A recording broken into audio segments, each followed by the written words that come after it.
Hey there and welcome. So you just started tabletop gaming, have your first army ready to play, but you only have everyday items like books or small containers laying around, which serve as terrain pieces for your battlefield. I guess we can all agree that those things do not look very good in your epic battle. Let me help you craft fast and easy terrain pieces, which can make your battlefield look a little bit more authentic. Let's go!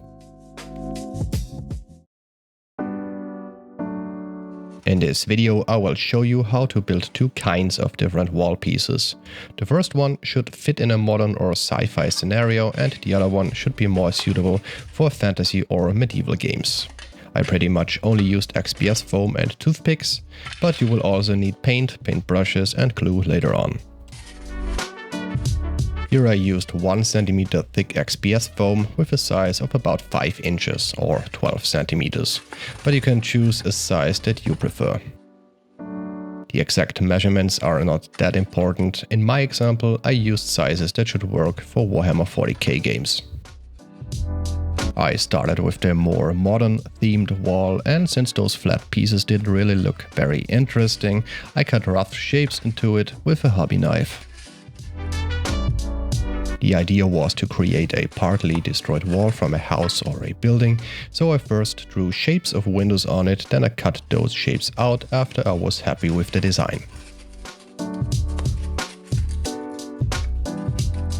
To make it look even more destroyed, I used my knife and my fingernails to cut and rip off small pieces.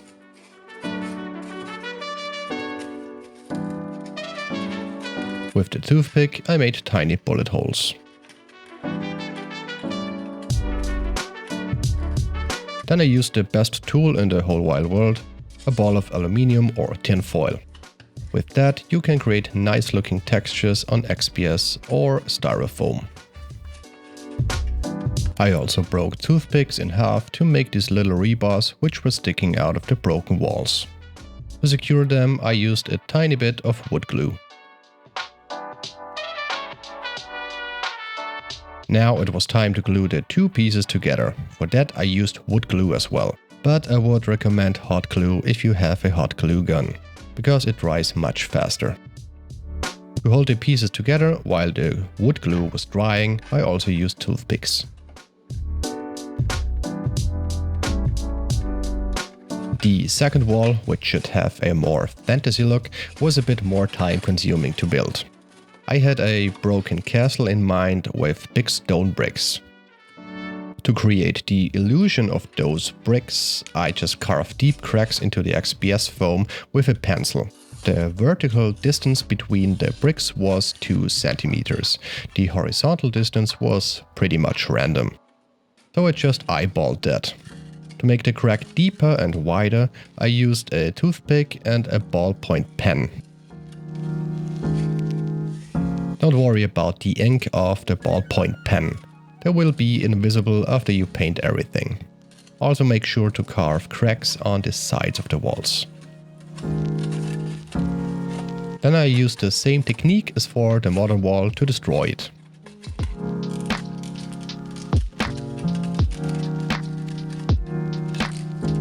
To glue them together I also used wood glue and toothpicks. Like I already mentioned, hot glue would be better, but I didn't have any hot glue left.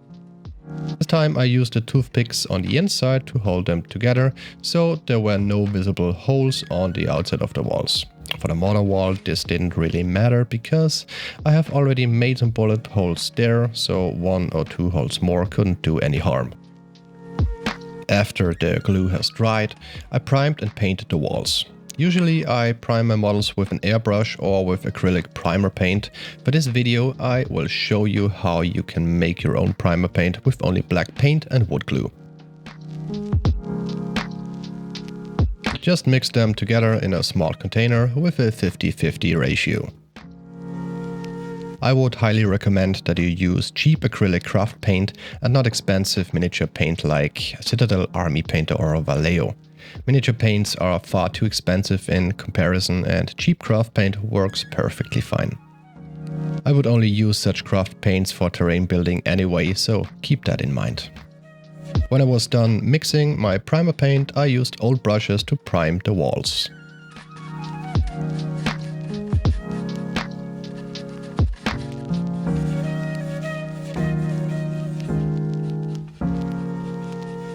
After everything was primed, it was time to paint the walls in stone or concrete colors.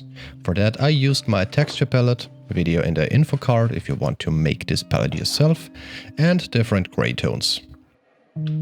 I applied the paint by dry brushing, starting with a dark gray. To dry brush the big areas I used a wide round dry brush. A makeup brush can do the trick as well. I used the texture palette to get rid of the excess paint and then I applied the paint generously to the surface. For the holes and the inner sides of the windows I used a flat brush. Then I repeated that step with a lighter stone grey paint. But this time I only dry brushed some areas here and there and focused more on the edges of the walls.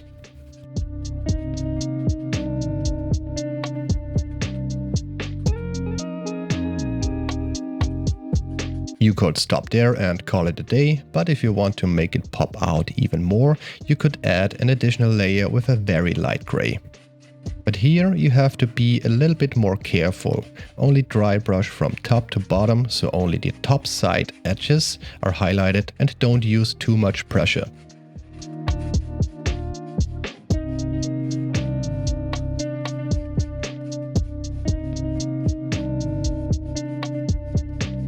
Do the same with the toothpick rebars. You can also paint those with a metallic paint if you have one, to give it a realistic metal look. I didn't do that because I was happy with this result.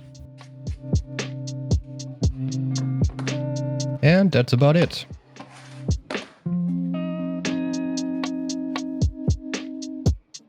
Here are some more pieces that I made in the past that you can take for reference, but it is totally up to you which shape and size you want your terrain pieces.